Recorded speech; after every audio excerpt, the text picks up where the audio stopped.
Alright, reading this over, guys. Sorry about that. Again, still doing cis and trans information as an overlap of coverage because this is still, these are things that are slowly being hammered down in our society. Alright.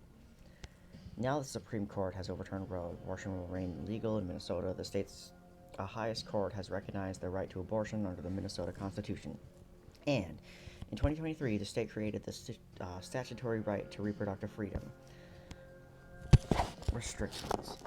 Minnesota law generally prohibits abortion after viability, but this statute was held unconstitutional. State law requires pregnant people who seek abortion care to undergo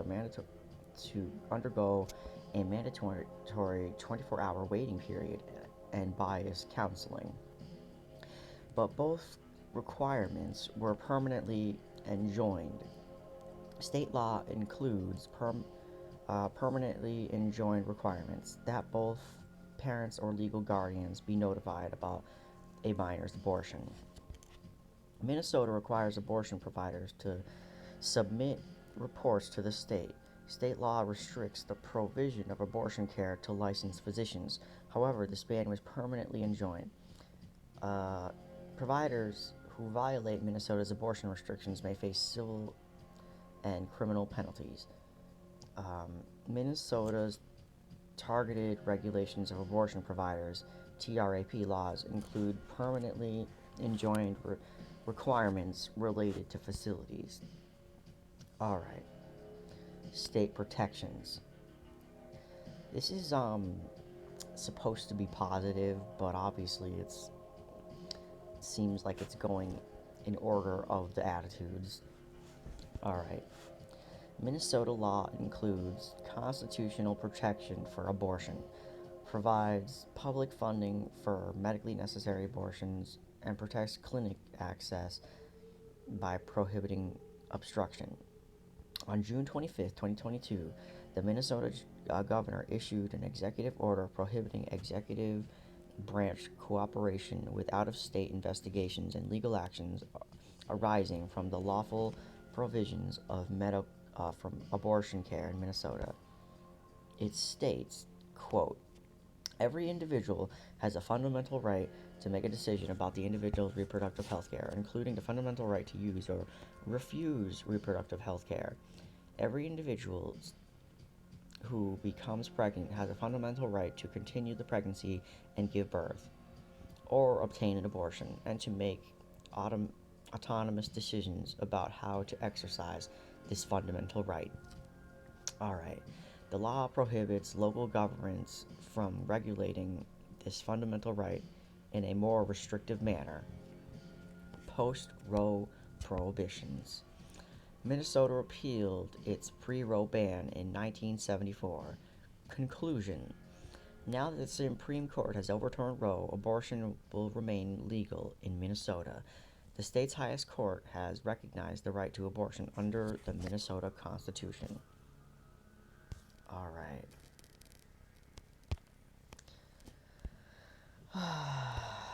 Alright, here's another positive story, but I'm very skeptical, as will be most people who are going to be seeing this. It's just, I feel like it's almost nonsense. Alright. A California bill aims to explicitly ban caste discrimination in the state. So I don't know if this means, like, you're not allowed to go by, like, bodily differences, but you still treat somebody financially like shit. Anyways, I'm sure there's some loophole here. I'm not trying to sound doomer, goddamn. Alright, CNN. A California lawmaker has introduced a bill in the state Senate that would explicitly ban caste discrimination, the first such effort by the U.S. state legislature. The bill announced Wednesday would add caste as a protected class to California's anti-discrimination laws, alongside categories such as race, physical disability, and gender expression. Advocates of the measure said it's intended to clarify existing protections for caste-oppressed people, and to formally acknowledge that the effects of the age-old South Asian system of social stratification can be found in the U.S. That's interesting. It points that out, actually. Okay.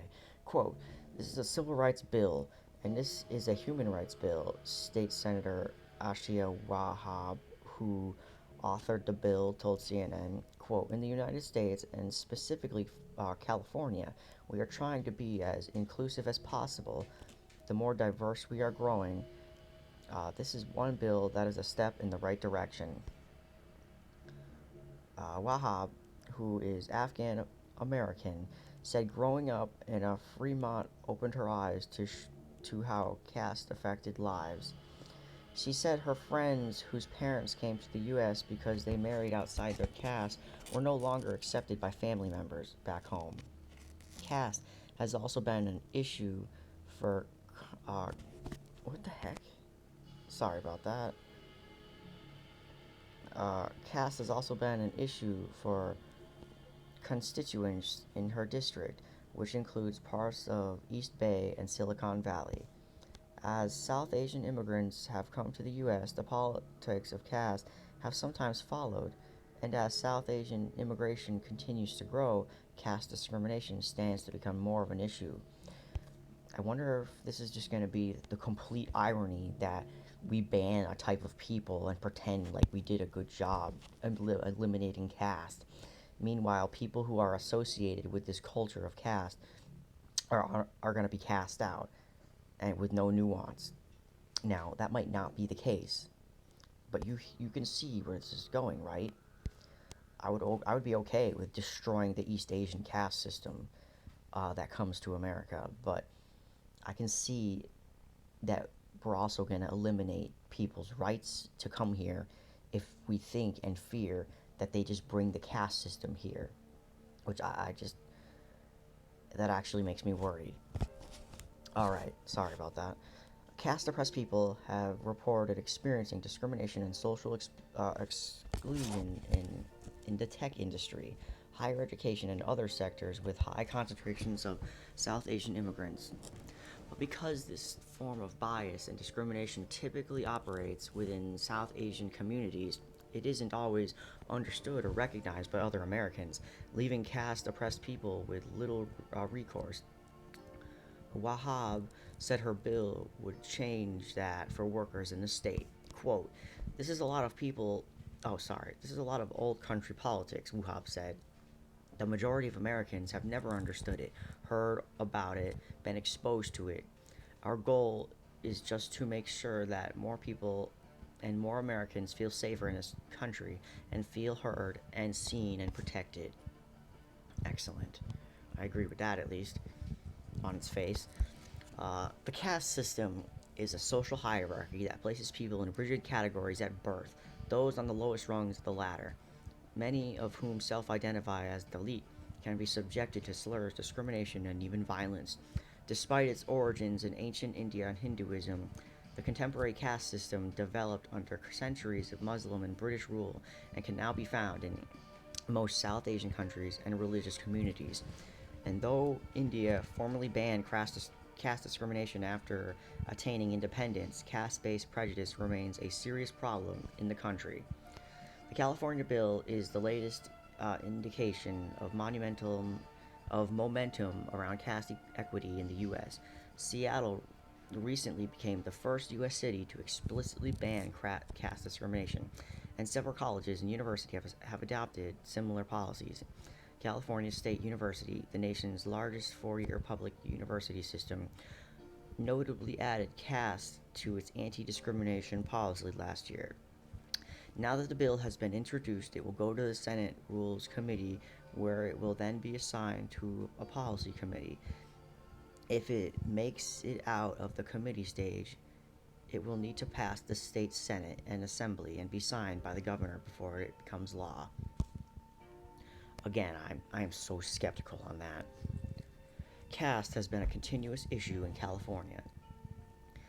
Thembazi Soundarajan, founder and executive director of the elite advocacy organization Equality Labs, said the California Senate bill has been a long time coming. Quote, it's my ancestors' wildest dream to see their daughter be able to dream bigger than the oppression and to also create a platform for us to heal, she said. Born and raised in California, Soundarajan said she has seen and experienced how caste operates in various aspects of life. She recalls being bullied in grade school and experienced caste discrimination while attending the University of California, Berkeley. When she was in college, she was involved in activism against the dominant caste Indian American landlord in Berkeley, who was accused of exploiting caste oppressed workers for personal pleasure and profit, who pleaded guilty to sex trafficking in 2001. Caste has also been the heart of the controversies around Hinduism as portrayed in California textbooks. From 2005 to 2009, and again from 2016 to 2017, some Hindu groups argued that the proposed textbook language perpetuated bias and stereotypes against Hindus and lobbied to remove or change certain references to the caste system. More recently, issues about caste have surfaced in the tech industry. A California state court is set to hear a cast from the former Cisco Systems employee who alleged he was discriminated against because of his caste. Caste also became a point of the contention at Google last year when Tanuja Gupta, a former senior manager at Google News, invited Soundarajan to give a talk on caste equity. After some employees characterized the presentation and Soundarajan's activism as offensive to Hindus, Google canceled the talk. Gupta, who resigned after the incident, said she hopes the California bill will force Silicon Valley employees to reckon with caste and develop cultural competency around the issue. Quote, if there's going to be a state that pioneers protections against caste discrimination, this is the perfect state.